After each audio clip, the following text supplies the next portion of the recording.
சர்வதேச வர்த்தக பாதைகளில் முன் எப்போதும் இல்லாத வகையில் பொருளாதார மற்றும் புவிசார் அரசியலின் புதிய அத்தியாயம் எழுதப்பட்டு வரும் சூழலில் இந்தியா மற்றும் ரஷ்யா இடையிலான வரலாற்று சிறப்புமிக்க நட்புறவு ஒரு புதிய உச்சத்தை எட்டியுள்ளது. பல தசாப்தங்களாக தொடரும் இந்த ஆழமான பந்தம் வெறும் ராணுவ மற்றும் தூதரக ஒத்துழைப்போடு நின்றுவிடாமல் உலகளாவிய சவால்களுக்கு மத்தியிலும் தடையற்ற வர்த்தகத்தை முன்னெடுக்கும் பொருளாதார சக்தியாக உருவெடுத்துள்ளது. உலகளவில் செங்கடல் போன்ற கடல்சார் பாதைகளில் நிலவும் போர் பதற்றங்களும் கப்பல் போக்குவரத்து அச்சுறுத்தல்களும் உலகளாவிய விநியோகச் சங்கிலியை உலுக்கியிருக்கும் நிலையில் இந்திய ரஷ்ய உறவு எந்தவொரு அழுத்தத்திற்கும் பணியாத ஒரு வலிமையான தூணாக நின்று உலக நாடுகளை வியப்பில் ஆழ்த்தியிருக்கிறது.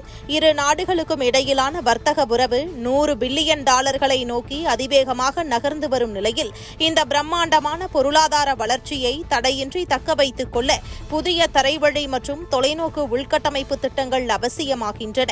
உலக வர்த்தக பாதைகளிலும் சர்வதேச பெருங்கடலிலும் பதற்ற புயல் வீசிக்கொண்டிருக்கும் வேளையில் சர்வதேச வர்த்தக வரைபடத்தையே அசைத்து பார்க்கும் ஒரு புதிய விஸ்வரூப திட்டத்தை ரஷ்யா கையில் எடுத்திருக்கிறது. செங்கடல், கருங்கடல் மற்றும் ஹோர்முஸ் நீரிணை போன்ற பாரம்பரிய கடல்வழி பாதைகளில் தொடரும் போர் பதற்றங்கள், ட்ரோன் தாக்குதல்கள் மற்றும் கப்பல் போக்குவரத்து முடக்கங்கள் உலகளாவிய விநியோகச் சங்கிலியை பெரிதும் பாதித்திருக்கிறது. இந்த சூழலில் கடல் அச்சுறுத்தல்களுக்கு முற்றுப்புள்ளி வைக்கும் மாபெரும் மாற்றாக மத்திய மற்றும் தெற்காசிய நாடுகள் வழியே இந்திய பெருங்கடலையும் இந்தியாவையும் நேரடியாக இணைக்கும் பிரம்மாண்ட தரைவழி ரயில் பாதையை அமைப்பதற்கான திட்டத்தை ரஷ்ய அரசு அதிரடியாக முன்மொழிந்திருக்கிறது.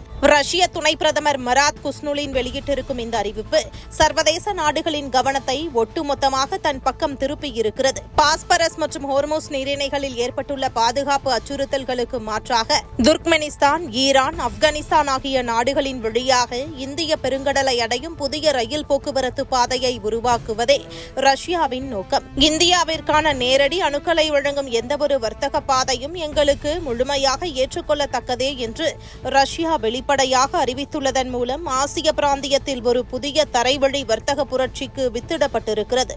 ரஷ்யாவிற்கும் இந்தியாவிற்கும் இடையிலான இருதரப்பு வர்த்தகம் முன் எப்போதும் இல்லாத வகையில் $100 பில்லியன் நோக்கி அதிவேகமாக வளர்ச்சியடைந்து வரும் நிலையில் கச்சா எண்ணெய், தொழில்துறை உபகரணங்கள் மற்றும் வணிக பொருட்களை தடையின்றி தரை வழியாக கொண்டு சேர்க்க இத்தகைய பாதை மிகவும் அவசியமாகிறது.